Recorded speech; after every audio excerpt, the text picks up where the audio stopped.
غامدی۔ السلام علیکم۔ غامدی سلسلے کے پہلے پروگرام میں ہم نے خدا کے وجود پر دلائل پر گفتگو کی۔ جاوید احمد صاحب غامدی نے ہمارے سامنے علم کے ان ذرائع کو رکھا کہ جن کی بنیاد پر ہم دنیا کی عام حقیقتوں کو سمجھتے ہیں۔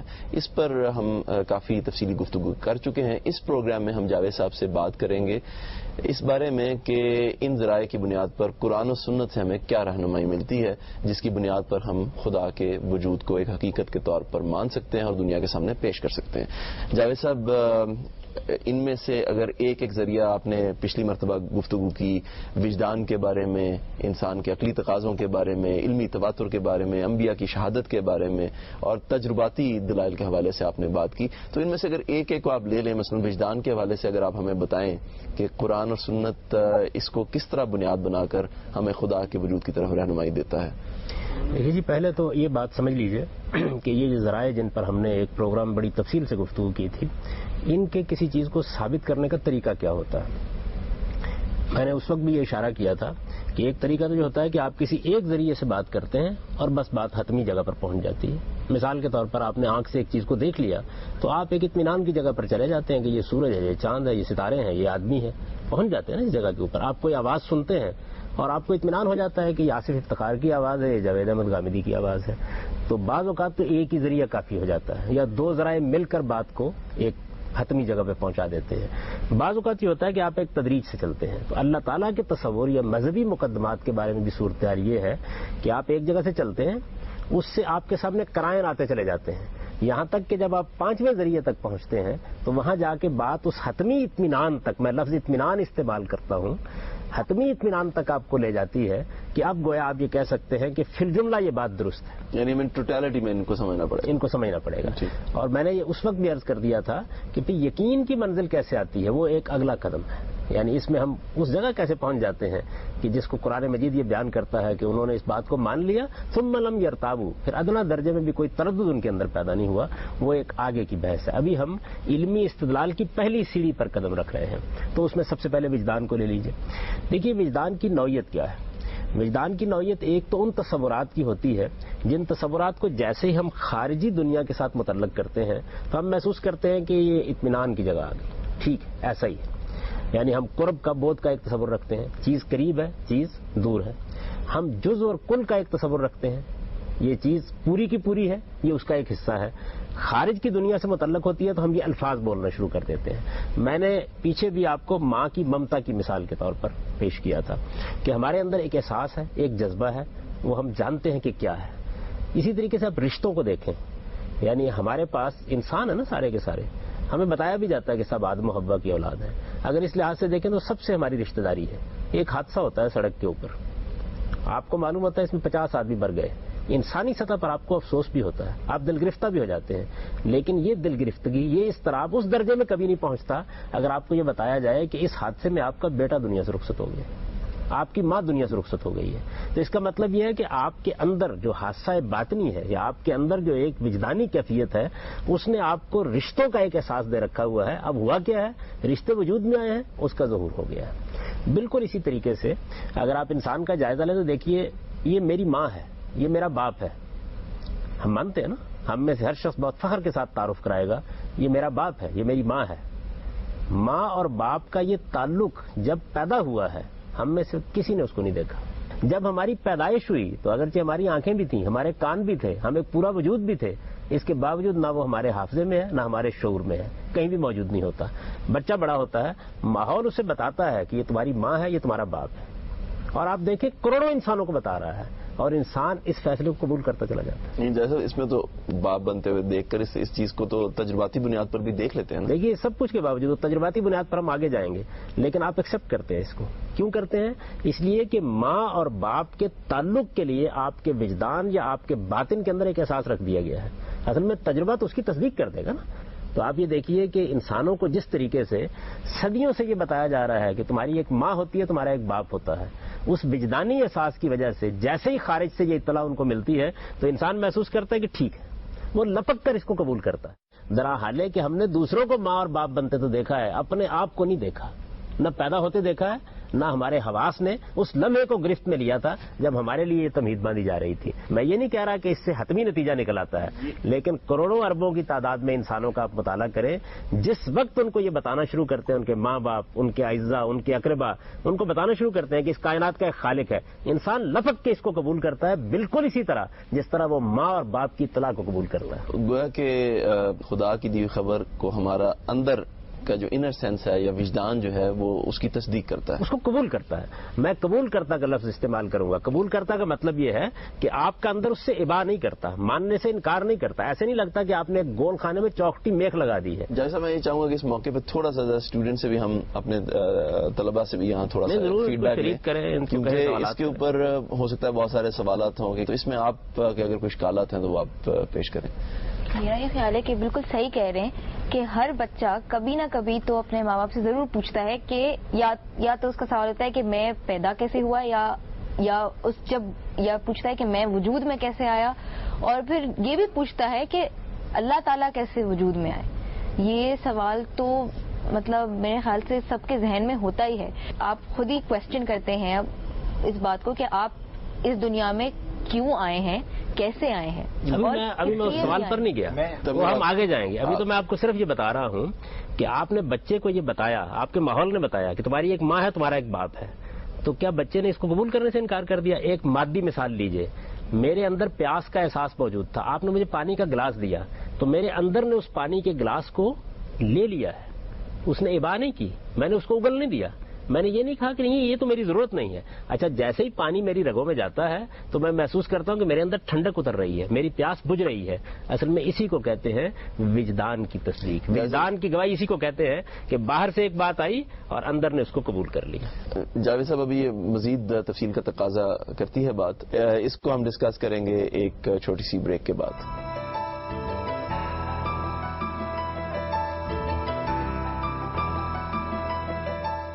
جی، بات ہو رہی تھی وجدان کے بارے میں. غامد صاحب، اگر تھوڑی سی آپ ہانی کے سوال کے حوالے سے مزید تفصیل ہمیں بتائیں.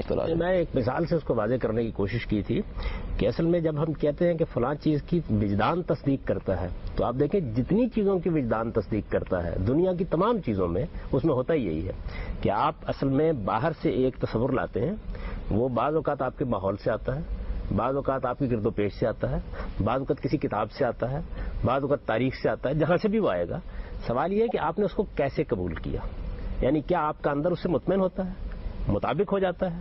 میں نے مثال دی پیاس کی، یعنی اگر پانی سے آپ کی پیاس نہیں بجھتی تو مان لینا چاہیے کہ آپ کے یہاں پیاس نہیں پائی جاتی. تو انسان کے اندر یہ صاف معلوم ہوتا ہے کہ یہ احساس موجود ہے کہ اس کا ایک خالق ہے، اور جیسے ہی آپ خالق کا تصور پیش کرتے ہیں تو اس کو کوئی اجنبیت محسوس نہیں ہوتی. جیسے بچہ لپک کر اپنی ماں کے ساتھ چمٹ جاتا ہے، بالکل اسی طریقے سے انسان کے سامنے یہ تصور جب پیش کیا جاتا ہے تو وہ اس کو قبول کرتا ہے. میں نے قبول کرتا ہے کہ الفاظ استعمال کیے ہیں، یعنی انسان کو اس سے کبھی ابا نہیں ہوتی. اصل میں آپ باہر سے پھر آتے ہیں اور آ کے آپ کو دلائل دینے پڑتے ہیں کہ نہیں، اس کائنات کا کوئی خالق نہیں ہے، نہیں اس کا کوئی پروردگار نہیں ہے، نہیں تم غلط فہمی میں مبتلا ہو رہے ہو. یہ ہم کسی بچے کو ماں اور باپ کے بارے میں بھی دے سکتے ہیں یہ دلائل. جیسا ہم تھے اور عقلی طور پر جن چیزوں کو ہم سمجھتے ہیں اور جن چیزوں کو ہم بالکل جبلی طور پر سمجھتے ہیں، ہم کیا دونوں کو مکس اپ نہیں کر رہے ہیں؟ نہیں، میں مثال دے رہا ہوں صرف یہ سمجھانے کے لیے مثال دے رہا ہوں آپ کو کہ ہمارے اندر جو چیز موجود ہوتی ہے کس طریقے سے جب باہر سے چیز آتی ہے تو وہ ہمیں اطمینان بخشتی ہے.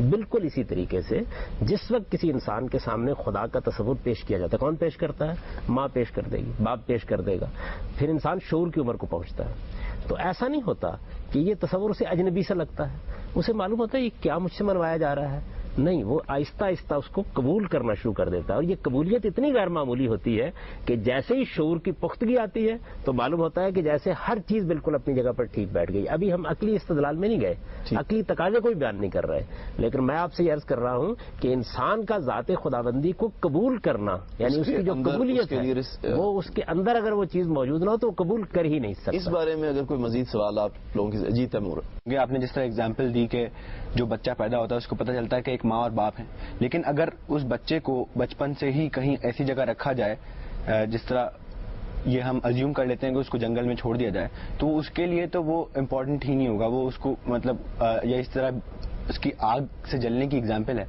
جب تک آپ پہلی بار آگ پہ کسی نے ہاتھ نہیں لگایا ہوگا یا جب تک کسی اور نے بتایا نہیں ہوگا تو میں تو آگ پہ ہاتھ لگا کے دیکھوں گا تبھی مجھے پتہ چلے گا. اسی طرح آپ نے وجدان کی بات کی کہ اندر سے آپ کو سکون ہوتا ہے, لیکن وہ بھی تو آفٹر ایکسپیرینس جو آپ کو نالج آئی ہے اس سے ہوا ہے. اور جس طرح اگر مجھے اس بات سے سکون ہے کہ کوئی خدا ایگزسٹ نہیں کرتا, کوئی نہیں ہے, اگر میں اس بات سے مطمئن ہوں تو کیا یہ بھی وجدان ہو گیا؟ کیونکہ اگر میں اس بات کو مان لوں کہ ہاں کوئی ایک خدا ہے جس نے ہم سب کو بنایا ہے, تو اس خدا کو کس نے بنایا ہے مجھے بات چین نہیں لینے دیتی. میں اگر یہ مان لیتا ہوں کہ خدا نہیں ہے اور اگر میں اس سے میرا وجدان اس سے مطمئن ہو جاتا ہے تو یہ بھی تو وجدان ہو گیا. جو بات میں کہہ رہا ہوں شاید میں اس کی بھی پوری طرح وضاحت نہیں کر سکا. میں جس کو کہتا ہوں اطمینان, اس کا مطلب کیا ہے؟ اس کا مطلب یہ ہے کہ آپ کو اس کو عدم اطمینان میں بدلنے کے لیے استدلال کرنا پڑتا ہے. تو استدلال کسی چیز کو بھی عدم اطمینان میں بدل سکتا ہے.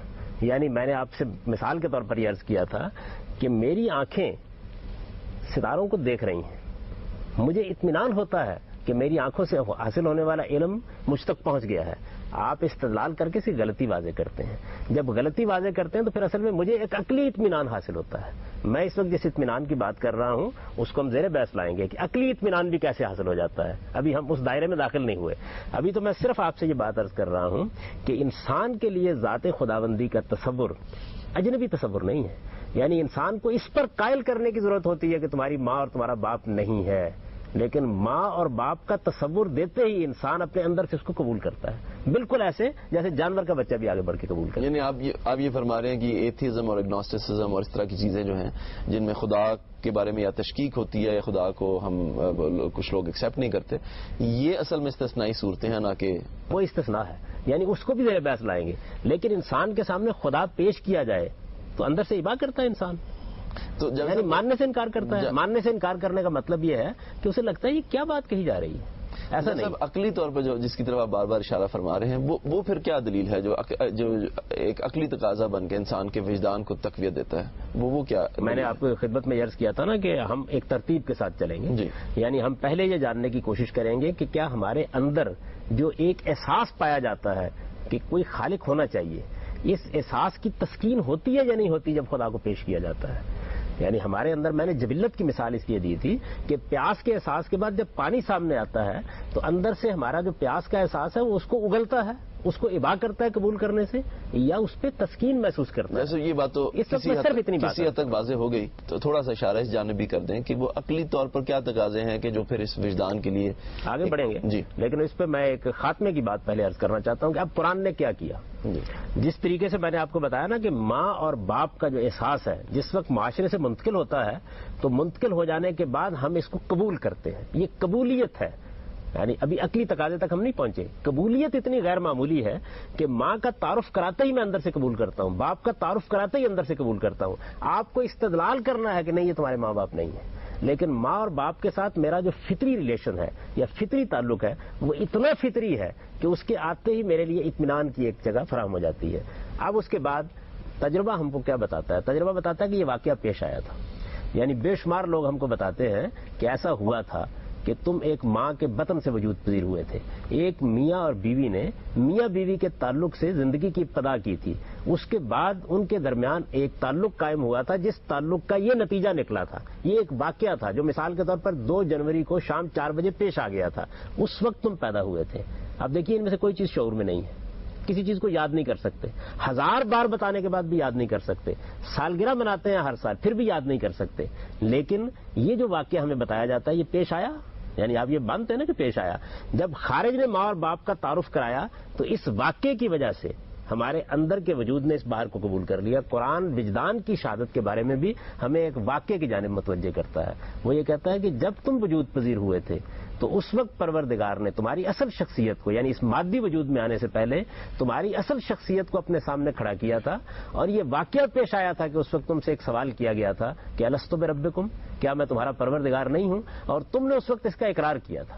یہ کیا چیز ہے؟ یہ بالکل وہی چیز ہے کہ آپ کے ماں اور باپ کے تعلق کا ظہور ہوا تھا ایک موقع کے اوپر, پھر آپ کی پیدائش ہوئی تھی ایک موقع کے اوپر. اس واقعے کو بہت سے لوگوں نے دیکھا تھا, شعور سے محو ہو گیا, لیکن تحت الشعور میں اتر چکا ہے. تو یہ تحت الشعور میں اترتا ہوا احساس ہے اصل میں اس واقعے کی یاد کی وجہ سے کہ جیسے رب کا, خدا کا, خالق کا تصور پیش کیا جاتا ہے تو میرا اندر مطمئن ہو جاتا ہے. تو میرے نزدیک یہ ہے پہلی چیز, یہ پہلی سیڑھی ہے ابھی ایسا نہیں ہوا کہ آپ حتمی نتیجے پر پہنچ گئے ہیں، آپ نے پہلی سیڑھی پر قدم رکھ دیا ہے، اب اس کے بعد مزید دیکھیے آگے۔ دوسری جو چیز ہے جاوید صاحب، یہ اس نقطے کے بعد ہم دوسرا جو ہے پوائنٹ اس پر میں چاہتا ہوں کہ پھر اور مفصل گفتگو کریں، لیکن اس گفتگو ہم جاری رکھیں گے ایک بریک کے بعد۔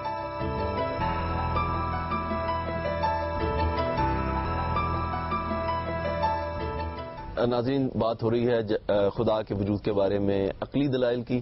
جاوید صاحب، عقلی دلائل کے حوالے سے جو آپ بات فرمانا چاہتے تھے وہ کیا دلائل ہیں؟ یعنی میں یہ چاہوں گا کہ اس سے بھی پہلے ایک دوسری چیز کو بھی آپ جان لیں، جس ترتیب سے میں نے یہ بات عرض کی تھی، یعنی جس طرح وجدان اس بات کی گواہی دیتا ہے اور اس کی میں نے کچھ وضاحت آپ کے سامنے کی، بالکل اسی طریقے سے دنیا کی تاریخ بھی اس کی گواہی دیتی ہے۔ اس کو میں علمی تواتر سے تعبیر کرتا ہوں، یعنی انسانوں کے پاس یہ روایت موجود ہے کہ ان کے ابوالآباء نے ان کو یہ تصور دیا تھا کہ تمہارا ایک خدا ہے۔ یعنی آپ سمجھ لیجیے ایک مسلسل ٹریڈیشن ہے، جو ایسی ٹریڈیشن ہے کہ دنیا میں جتنی اب تک بھی مطالعات کیے گئے ہیں ان سب میں اس بات کو مان لیا گیا ہے کہ خواہ یہ تصور آسمان سے آیا ہے یا زمین سے پیدا ہوا ہے، بہرحال انسانوں کی تاریخ کا کوئی دور اس سے خالی نہیں، کوئی بستی اس سے خالی نہیں، کوئی نسل اس سے خالی نہیں، کسی نہ کسی صورت میں یہ تصور موجود رہا ہے۔ جیسے اس میں کچھ تھیریز موجود ہیں جو رسل جیسے لوگ کرتے ہیں، میرے خیال ہے اسٹوڈنٹس بھی اس کے بارے میں بعد میں سوال کرنا چاہیں گے، کہ جس میں یہ مختلف قسم کی تھیریز دی جاتی ہیں کہ شاید یہ انسان کے فیئر کا یا خوف کے جبلت کا نتیجہ ہے، اور انسان نے آہستہ آہستہ جب کائنات کی توجیہ نہیں کر سکا تو الہ کے بارے میں اور خدا کے بارے میں تصورات کو انوینٹ کیا۔ تو اس کے بارے میں اگر آپ ساتھ ساتھ تبصرہ فرما دیں تو۔ دیکھیے جی، بات یہ ہے کہ میں تو اس وقت صرف اتنی بات عرض کر رہا ہوں کہ یہ غیر معمولی تاریخی تواتر جو اس کو حاصل ہوا ہے خدا کے تصور کو، اس کو پہلے آپ نگاہ میں رکھیں۔ یہ آیا کہاں سے؟ یعنی یہ تو اگلا سوال ہے نا۔ خوف نے پیدا کر دیا، محبت نے پیدا کر دیا، تجسس نے پیدا کر دیا، انسان نے اپنے احساس کا کوئی عقلی تقاضا دیکھا اور اس کو خدا کا نام دے لیا۔ اس پہ ہم بعد میں بات کر لیں گے۔ پہلی بات یہ ہے کہ آپ اس کا انکار نہیں کر سکتے کہ انسانیت کی پوری تاریخ میں، ہر نسل میں، ہر جگہ آپ کو یہ تصور ملے گا۔ جیسے میں یہ چاہوں گا کہ اس پہ تھوڑا سا اسٹوڈنٹ سے بھی فیڈ بیک ہم لے لیں۔ ٹریڈیشن چلتی آ رہی ہے کہ خدا کا کچھ نہ کچھ تصور تمام انسانوں میں رہا ہے، کیا آپ اس پریمس کو بیسیکلی ایکسیپٹ کرتے ہیں؟ اس پریمس کو اگر امپیریکلی دیکھا جائے تو اگر جو ہے ہم زیادہ اس کو ڈسپیوٹ نہ بھی کر سکیں، جو بندہ اس کے اوپر ایک سوال اٹھا سکتا ہے جو کہ مجھے دماغ میں آ رہا ہے، وہ یہ ہے کہ کافی سارے کانسیپٹس کے بارے میں یہ کہا جا سکتا ہے کہ ان کی کافی ساری بیسس جو ہے وہ ہسٹری میں پائی جاتی ہے اور کہ تقریباً کنسسٹنٹلی پائی جاتی گئی ہے، ٹھیک ہے۔ مثلاً اب جو کہ اب فرائڈن پوائنٹ آف ویو کے جو بندے ہیں وہ کہیں گے کہ ایون دی ایڈپس کمپلیکس، ٹھیک ہے، جس کو I think would be very problematic from our point of view, has existed in different manifestations, ٹھیک ہے، in different cultures all through, ٹھیک ہے۔ اب جب اس ٹائپ کی بات جو ہے ہم بار بار اگر اس طرح کی بات یا صاحب میں سادہ سوال یہ کرنا چاہوں گا کہ یہ جو بات جاوید صاحب نے کہی کہ خدا کا کوئی نہ کوئی تصور انسانوں کی تاریخ میں ہمیشہ سے چلتا آ رہا ہے، یہ آپ کے نزدیک اس پریمس کو کے خلاف کوئی دلیل آپ کے پاس موجود ہے یا کوئی ایسا اشکال ہے کہ جو آپ سمجھتے ہیں کہ جس کی بنیاد پر آپ اس کو ایکسیپٹ نہیں کر سکتے؟ یہ آیا کہاں سے؟ میں نے اس پہ گفتگو نہیں کی، یہ انسانوں کے اندر موجود ہے۔ میں یہ عرض کر رہا ہوں کہ جتنا غیر معمولی علمی تواتر اس تصور کو حاصل ہے، جی، کسی اور تصور کو حاصل نہیں ہے۔ مطلب کیا یعنی دنیا میں ہر جگہ آپ یہ دیکھیے کہ جب آپ انسانی تاریخ کا مطالعہ کرتے ہیں، قدیم ترین تاریخ میں آپ کو آسمانی خدا، آسمانی باپ، ایک اسکائی گاڈ کا تصور مل جائے گا۔ یعنی اللہ تعالیٰ کے تصور کا معاملہ یہ نہیں ہے کہ آپ یہ کہتے ہیں کہ دیکھیے فلاں دور میں آ کے یک بیک پیدا ہوا ہے، تاریخ انسانی نہیں بتا سکتی۔ یعنی انسان کا جتنا بھی مطالعہ کیا گیا ہے وہ بہرحال آپ کو آخری درجے میں بھی اب لے جاتا ہے، اس سے آگے کیا تھا یہ ابھی ہم آگے بحث کریں گے، لیکن اتنی بات بالکل اسٹیبلش ہے کہ ذات خداوندی کا تصور، ایک پروردگار کا تصور یا ایک خالق کا تصور یا ایک آسمانی خدا کا تصور، یہ انسانیت کی میراث ہے۔ انسان کی پوری تاریخ کے اندر آپ کو ہر نسل میں، ہر بستی میں، ہر جگہ یہ ملے گا۔ لیکن آپ کے پاس جو ڈفرنٹ ٹریڈیشنز آپ کو ملتی ہیں جو کہ کافی پولیتھیسٹک تھیں، جن میں آپ کے پاس فوکس جو ہے وہ زیادہ پولیتھیسٹک تھا، بلکہ جو اور صرف ایک سینٹرل گاڈہڈ کی طرف نہیں تھا، ان کو آپ کیسے ایکسپلین کریں گے آن دس پیراڈائم؟ یہ بات یہ ہے کہ شرک تو اصل میں خود اس کی تصدیق ہے، وہ یہ نہیں کہہ رہا کہ ایک رب الارباب نہیں ہے، ایک خدائے گاہ نہیں ہے، ایک کائنات کا خالق نہیں ہے، وہ اصل میں یہ کہتا ہے کہ یہ جو خالق ہے اس کے ساتھ یہ چھوٹے چھوٹے اور خالق بھی موجود ہیں، یا اس درجے میں موجود ہیں، یا فلاں چیز کا ایک خالق ہے اور فلاں کا ایک خالق نہیں ہے۔ ایک پروردگار کا تصور، خواہ اس کو لوگوں نے آسمان پر رکھ دیا ہو یا کہیں اور بٹھا دیا ہو، وہ ہمیشہ سے موجود رہا ہے. جس طرح ہمارے یونانیوں میں بھی یہ زوس کا جو کانسیپٹ ہے وہ اصل میں تو ایک سپریم گاڈ ہی کا تصور ہے. سپریم گاڈ کا تصور ہے. دیکھیے میں ناموں کی بات نہیں کر رہا. آپ نے اس کو گاڈ کا نام دے لیا، آپ نے اس کو خدا کا نام دے لیا، آپ نے اس کو اللہ کا نام دے لیا، یہ تو انسانوں کے دیے ہوئے نام ہے. لیکن ایک ایسی ہستی کا تصور، وہ ہستی کام کیسے کرتی ہے، اس کے بارے میں البتہ مشرکانہ ٹریڈیشنز رہی ہیں. یعنی وہ ہستی اپنے ساتھ بہت سے دیوی دیوتا رکھتی ہے، اس کی خدائی میں فلاں فلاں شریک ہو گئے ہوئے ہیں، فلاں فلاں کو یہ حیثیت حاصل ہو گئی ہے. لیکن آپ دیکھیں کہ ہر آدمی یہ بیان کرے گا اس کی خدائی میں وہ پروردگار ہے، اس کو یہ حیثیت حاصل ہے، وہ ان 3 صورتوں میں ڈھل گیا، وہ ان 5 صورتوں میں ڈھل گیا، اس کی مینیفیسٹیشن اس طریقے سے ہو گئی. لیکن یہ بنیادی تصور پوری انسانیت کا مشترک ورثہ ہے. یعنی کوئی دور ایسا نہیں، میں تاریخی حقیقتوں کے بارے میں توجہ دلا رہا ہوں. یعنی آپ یہ بتا نہیں سکتے کہ یہ 2 جنوری 1888 کو پیدا ہوا تھا، یہ فلاں تصور اصل میں 1916 میں پیدا ہوا تھا، ایسا نہیں. قدیم ترین تاریخ جو انسان کی موجود ہے اس کے اندر آپ کو کسی نہ کسی شکل میں یہ تصور ملے. جیسے صاحب یہ دلیل خود قرآن ہمیں دیتا ہے اس بارے میں. ہماری قرآن مجید اس کا ماخذ بتاتا ہے. وہ یہ کہتا ہے کہ یہ آیا کہاں سے. یعنی آپ نے اندر سے ایک خواہش تو محسوس کی، آپ کے ماحول میں یہ کہاں سے آ گیا. وجدان کی دلیل نے ہمیں صرف یہاں تک پہنچایا تھا کہ میرے اندر اس کی قبولیت کے لیے داعیہ موجود ہے. یعنی میرے اندر وہ جگہ موجود ہے کہ اگر کوئی خدا کا تصور پیش کرے گا تو میں اندر سے اس کو ایکسپٹ کرتا ہوں، قبول کرتا ہوں. یعنی قرآن خود یہ دلیل بھی ہمیں دیتا ہے. پہلی دلیل تو بیان کرتا ہے. جیسے اس پوائنٹ کو میں چاہتا ہوں کہ ہم تھوڑا مزید تفصیل سے ڈسکس کریں. ناظرین ہمارے ساتھ رہیے گا، ہم واپس آتے ہیں اسی نقطے پر ایک مختصر بریک کے بعد.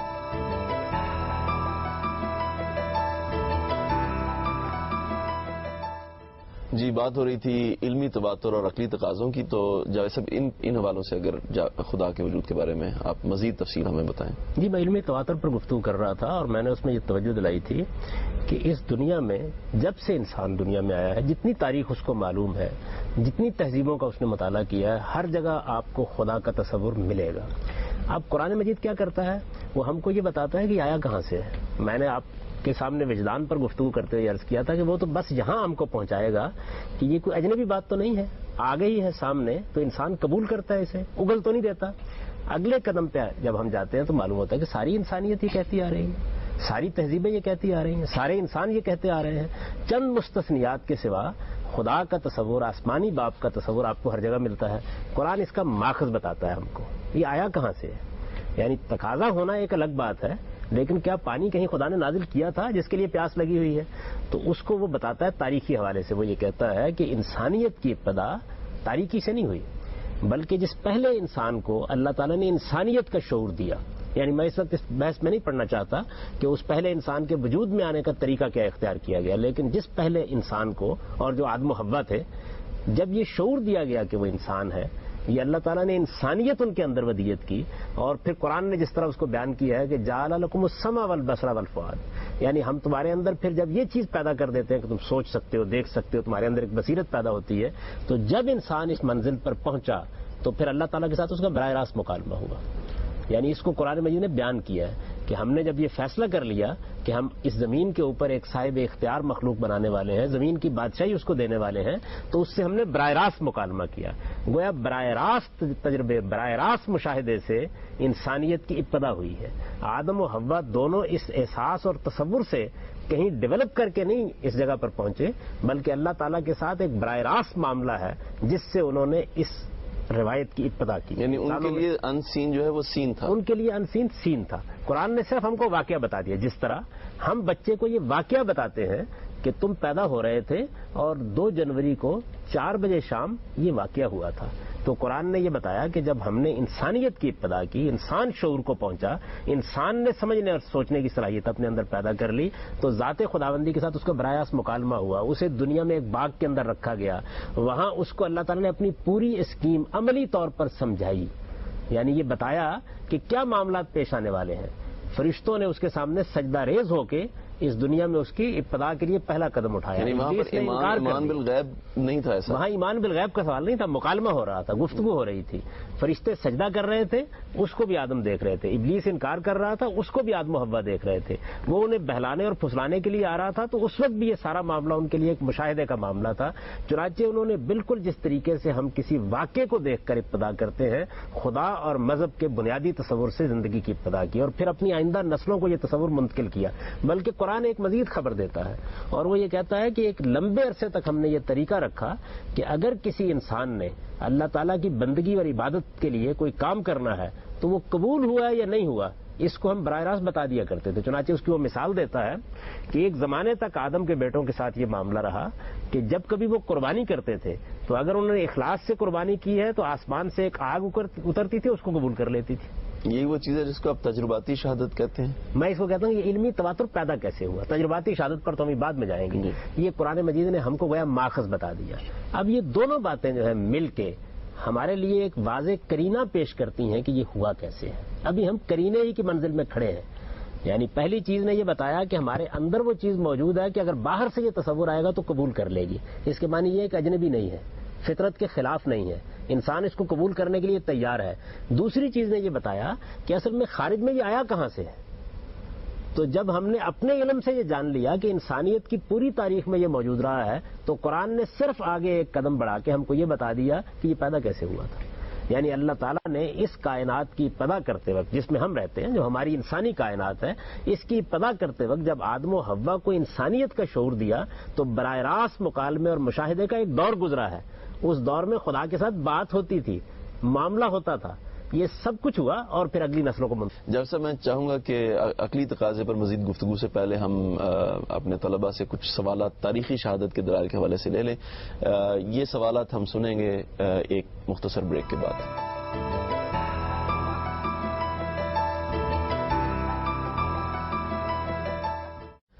ناظرین, بات ہو رہی تھی خدا کے وجود پر تاریخی شہادت کے حوالے سے.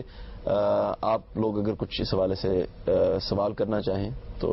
بیسکلی آئی مین جس طرح کلیم آتا ہے, ایک تو آپ نے جو ہے پیراڈائم بتایا, ایک تو آپ نے بتایا کہ اس طرح بھی آپ دیکھ سکتے ہیں جو ہسٹری میں ہوا ہے کہ پہلے توحید کا کانسیپٹ لوگوں میں موجود تھا, خدا کا شروع سے موجود تھا آئیڈیا, اور اس کے بعد اس کے اندر جو ہے کرپشن بھی آئی, لیکن بیسکلی یہ آئیڈیا شروع سے اس طرح موجود تھا. دوسرا ایک آئیڈیا جو کہ آئی مین کنٹمپرری اینتھروپولوجی میں آپ کو کافی کامن ملے گا, وہ یہ ہے کہ پہلے یہ آئیڈیا نہیں تھا, اس کا آہستہ آہستہ جو ہے اس کا جینیسس ہوا, ٹھیک ہے, اور وہ ہوا پولیتھیسٹک طریقے سے, اور اس کے بعد جو ہے یہ ٹرانسینڈنٹ گاڈ کی طرف یہ آئیڈیا بعد کی طرف گیا. اور اس کی دلیل وہ یہ لیتے ہیں جو کہ عموماً آئی مین کافی جگہ ملتی ہے کہ آپ کے پاس جو کرنٹ آپ کے پاس ٹرانسینڈنٹ گاڈ والے فیتھس ہیں, مونوتھیسٹک فیتھس ہیں, یہ ایٹ لیسٹ ان ہسٹری جو ہمیں دیکھنے میں نظر آتی ہے اس میں پولیتھیسٹک ٹریڈیشن سے کے بعد آئے ہوئے ہیں. تو وہ کہتے ہیں کہ پھر پیچھے بھی ایسا ہی ہوا ہوگا, ٹھیک ہے. تو ادھر انڈکٹیو آرگومنٹ ہے کہ ان کا ادھر آتا ہے. یعنی سادہ الفاظ میں آپ کی بات یہ ہے کہ ایک خدا کے وجود کو تو لوگ مانتے چلے آ رہے ہیں, لیکن اس کے حوالے سے یہ دلیل کیوں نہیں دی جا سکتی کہ اصل مذہب شرک تھا نہ کہ توحید, جیسے اس کے حوالے سے آپ کیا؟ میں تو اس وقت اس پر گفتگو نہیں کر رہا کہ اصل مذہب کیا تھا. میں تو آپ کو یہ بتا رہا ہوں کہ خدا کا تصور انسانیت کی میراث ہے. یعنی وہ دوسرے خداؤں کے ساتھ رہا ہو, وہ دیوی دیوتاؤں کو ساتھ ملا کے قائم کیا گیا ہو, وہ فرشتوں کو خدا کی بیٹیاں بنا کر کیا گیا ہو, وہ مشرکانہ پہلے تھا یا وہ معاہدانہ پہلے تھا. یہ ہم توحید پر کسی وقت گفتگو کریں گے تو ان سارے مباحث کو بھی ہم اس وقت موضوع بنائیں گے. میں تو اس وقت صرف یہ عرض کر رہا ہوں کہ انسان کے اندر جو ایک پیاس موجود ہے کہ اس کے خالق کا کوئی تصور ہونا چاہیے, وہ الہ چاہتا ہے, وہ الہ چاہتا ہے. اس کا جواب یہ ہے کہ وہ موجود ہے. کہاں موجود ہے؟ پوری انسانیت کی تاریخ میں. یہ کہاں سے آگے ہے؟ میں نے آپ کو یہ بتایا کہ قرآن مجید نے یہ بتایا ہم کو کہ یہ اصل میں آدم و حوا کے علم سے آیا ہے. یعنی یہ بات کہ میرے اندر ایک چیز کی طلب موجود ہے, لیکن میں اس کو نام تو نہیں دے سکتا نا, میں اس کا کوئی تصور نہیں قائم کر سکتا. طلب موجود ہے میرے اندر, طلب اس وقت تسکین پائے گی, نام اس کو اس وقت دیا جائے گا جب خارج سے وہ چیز آئے گی. ماں باپ کی طلب ہونا ایک چیز ہے, ممتا ہونا ایک چیز ہے, باپ کی شفقت ہونا ایک چیز ہے, لیکن یہ جتنے الفاظ ہیں یہ اصل میں اس وقت تک وجود پذیر نہیں ہوتے جب تک کہ خارج سے وہ چیز نہیں آ جاتی. تو میں نے آپ کو یہ بتایا کہ قرآن مجید نے پھر کیا کیا ہے، انسان کے وجدان کی اس طلب کو اسٹیبلش کرنے کے بعد اگلا قدم یہ اٹھایا ہے کہ اب ذرا اس پر غور کرو کہ تمہاری پوری تاریخ کے اندر خدا کا تصور موجود رہا ہے یا نہیں رہا، وہ مشرکانہ تھا، وہ معاہدانہ تھا، وہ ایک خدا کا تھا یا بہت سے خداؤں کا تھا، لیکن اس تصور کو انسان کبھی اپنے ہاں سے ختم نہیں کر سکا۔ اور ویسے بھی میں آپ سے عرض کروں کہ معلوم تاریخ میں، یعنی جتنی معلوم تاریخ ہے، ایک یہ آپ کیا ساتھ کر رہے ہوتے ہیں، تو کیا ساتھ جس طرح دوسروں کو کرنے کا حق ہے، ہم کو بھی کرنے کا حق ہے، لیکن معلوم تاریخ میں سب سے پہلی دعوت سیدنا نوح علیہ السلام کی، جتنی معلوم تاریخ ہمارے پاس ہے، اور آپ جانتے ہیں کہ وہ توحید کی دعوت ہے، یعنی وہ ایک خداوند کی دعوت ہے۔ اس وقت بھی شرک پیدا ہو چکا ہے۔ شرک کیسے پیدا ہوتا ہے، معاہدانہ تصورات کیسے مشرکانہ تصورات میں بدلتے ہیں، یہ ایک الگ موضوع ہے، اس کو ہم ضرور زیر بحث لائیں گے۔ اس وقت مجھے صرف یہ بات عرض کرنی تھی کہ قرآن نے آپ کو دو بنیادیں فراہم کر کے آپ کھڑا کر دیا کہ آپ عقلی تقاضے کو سمجھیں۔ اصل میں ہم عقلی تقاضے کی طرف بڑھ رہے ہیں، یہ اس کی بنیاد ہے کہ دیکھو جس چیز کو عقلی تقاضے کے طور پر بیان کیا جا رہا ہے، عقلی تقاضا تو بعض اوقات ہماری اپنی فطرت سے غیر متعلق بھی ہوتا ہے۔ کش ثقل کائنات میں ہے یا نہیں ہے، یہ عقلی تقاضا تو ہو سکتا ہے، میں ساری زندگی اس کے بارے میں کوئی رائے نہ قائم کروں، کوئی فرق نہیں پڑتا مجھے بحیثیت انسان کے۔ تو یہ بنیاد بنائی ہے پہلے کہ آپ کے اندر اصل میں داعیہ موجود ہے ایک خالق کا، وہ آپ کے وجدان کا احساس ہے۔ پھر وہ خالق کا تصور خدا کے نام میں کیسے ڈلا ہے، ایک خالق کے احساس میں کیسے ڈلا ہے، یہ بتایا ہے کہ دیکھو پوری انسانی تاریخ میں اس کو مشترک پاؤ گے، یہاں سے گیا ہے۔ تو یوں سمجھ لیجئے کہ جس طریقے سے آپ دنیا میں کیا کرتے ہیں، ایک تصور کا انالیسس کرتے ہیں، جائزہ لیتے ہیں، اور پھر یہ بتاتے ہیں یہ غالباً ایسے آیا ہوگا۔ ابھی بھی یہ بتا رہے ہیں نا کہ خدا کا تصور غالباً کیسے پیدا ہوا ہوگا، خوف سے پیدا ہو گیا۔ مثال میں دے رہا ہوں، جس طرح کے بعض ماہرین نفسیات بیان کرتے ہیں، قرآن مجید کہتا ہے پیدا ہوا، یہ تو موجود ہے نا، آؤ ہم تم کو بتاتے ہیں کہاں سے پیدا ہوا ہے۔ یعنی قرآن نے اس کی اپنی ایکسپلینیشن دی، اس میں اپنی تھیری دی۔ یہ دونوں دینے کے بعد اب وہ اگلا قدم بڑھائے گا، اور اگلے قدم میں آپ کو یہ بتائے گا کہ کیسے پھر عقل انسانی اس بات کا تقاضا کرتی ہے کہ اسی بات کو مانا جائے، اس بات کو نہ مانا جائے۔ یعنی یہ اگلا قدم ہے، اس پوائنٹ کے حوالے سے ہم بڑھ رہے ہیں۔ اس پوائنٹ کے حوالے سے اگر کوئی مزید اشکال یا مزید کوئی سوال آپ لوگوں کے ذہن میں ہو تو میں چاہوں گا کہ اس کو بھی آپ کر لیں۔ بیسکلی اس کے اوپر یہ بات ابھی اور کہی جا سکتی ہے کہ کیونکہ میں اس لیے کہ میرے خیال میں میرا سوال صحیح طرح جو ہے وہ ٹرانسلیٹ نہیں ہوا تھا۔ جی میں نے یہ کہا تھا کہ جو پیراڈائم اس وقت اینتھروپولوجی میں سے چلتا ہے، اس میں انیشل ازامپشن یہ ہوتی ہے کہ شروع میں نہیں تھا بلیف، اس کے بعد اس کا جینیسس ہوا، اور تبھی ہمیں پہلے آئیڈلز جس وقت کوئی اباؤٹ 50,000 ایئرس پہلے جو ہے ہمیں اٹھانے کے ملتے ہیں، وہ اسی چیز کو شو کر رہے ہیں کہ اس وقت جو ہے یہ اس بلیف کا جینیسس ہوا۔ اور یہ آئیڈیا کہ اٹ از نیچرل کہ انسان میں اندر خدا کا تصور ہو، ٹھیک ہے، اس کو آپ ڈفرنٹ ٹائمز ان ہسٹری میں تو دیکھ سکتے ہیں، لیکن مسئلہ یہ ہے کہ ڈفرنٹ ٹائمز ان ہسٹری میں آپ یہ دیکھ رہے ہیں، اس کا یہ مطلب نہیں ہے کہ this was natural prior to that, ٹھیک ہے نا۔ جس طرح آپ کے پاس آج الہاد الہاد پر ملحد ہو سکتے ہیں، تو دیر ایگزسٹنس ٹوڈے شوز کہ ان کا ایگزسٹنس پاسبل ہے، تو یہ آپ کیسے کہہ سکتے ہیں کہ پہلے نہیں تھا اور اس ریلیجن اس کے بعد نہیں آیا؟ یعنی مختصراً ان کے غالباً بات کا مطلب یہ ہے کہ وہ بھی ایک تھیری ہے، یہ بھی ایک تھیری ہے، یہ ایک کنکلوسیو ایویڈنس، ایک حتمی بات کیسے بن جاتی ہے؟ تو ہم بڑھ رہے ہیں ذرا، لیکن میں نے بالکل ابتدا میں آپ کو بتایا تھا کہ قرآن مجید نے جو اللہ تعالیٰ کے تصور کو ثابت کیا ہے، تو اس کو کیسے ثابت کیا ہے، یعنی وہ ایک جگہ سے چلا ہے، اس کے بعد وہ حتمی نتیجے تک آپ کو پہنچائے گا آخری تجرباتی شہادت میں جا کر۔ ابھی تو ہم اس بات کا جائزہ لے رہے ہیں، تجزیہ کر رہے ہیں کہ کیا خدا کا تصور وجدان کے لیے اجنبی چیز ہے یا قابل قبول چیز ہے۔ انسان کی تاریخ میں جو خدا کا تصور موجود رہا ہے، یہ کوئی ایسی چیز ہے کہ جس کو 2 یا 4 انسانوں نے بیان کر دیا تھا؟ دیکھیے استثناء ہر جگہ موجود رہیں گے، آج بھی الحاد موجود ہے، ماضی میں بھی الحاد موجود ہو سکتا ہے، اس میں کوئی شک نہیں ہے۔ بحیثیت مجموعی پوری انسانی تہذیب کس مقام پر کھڑی رہی ہے، یعنی مشترک میراث۔ کوئی آدمی کہہ سکتا ہے علامہ اقبال نام کا کوئی آدمی نہیں پیدا ہوا تھا، کہہ سکتا ہے کارل مارکس ایک افسانہ ہے، یہ کہا جا سکتا ہے، لیکن ایک بہت بڑی اجتماعیت انسانیت کی ہر جگہ اس بات کی گواہی دیتی ہے کہ ہاں ہے کوئی خدا، بلیف ان گاڈ رہا ہے۔ اس کا یہ مطلب نہیں کہ اس استدلال سے خدا کا وجود ثابت ہو جاتا ہے۔ میں پھر بار بار توجہ دلا رہا ہوں، ابھی ہم نے اگلا قدم اٹھانا ہے، اور عقلی تقاضے میں ہم آگے بڑھ کر پھر اس کا جائزہ لیں گے۔ ابھی تو صرف میں آپ کو یہ بتا رہا ہوں کہ قرآن مجید نے کس طریقے سے آپ کے وجدان اور آپ کی تاریخی شہادت کا ماخذ آپ کو بتایا ہے۔ پہلی چیز کے بارے میں بتایا کہ یہ ایک واقعہ ہوا تھا، جس کی یاد آپ کے اندر موجود ہے، تحت الشعور میں اتر چکی ہے، بالکل ایسے ہی جس طریقے سے ماں باپ کے یہاں پیدائش کی یاد آپ کے اندر موجود ہے، تحت الشعور میں اتر چکی ہے، اس کو کبھی شعور میں لایا نہیں جا سکتا، لیکن جب خارج سے ماں اور باپ کا تصور آتا ہے تو آپ کا اندر اس کو اطمینان کے ساتھ قبول کرتا ہے. اور ماں اور باپ کی ٹریڈیشن کہ انسان ماں اور باپ سے پیدا ہوتے چلے آ رہے ہیں، یہ بھی ایک انسانیت کی تاریخی میراث ہے. بالکل اسی طریقے سے تمام نسلیں، تمام تہذیبیں اس بات کو بیان کرتی رہی ہیں کہ کوئی ہے آسمانی باپ، کوئی ہے خداوند. قرآن یہ بتاتا ہے کہ یہ تصور آیا کہاں سے.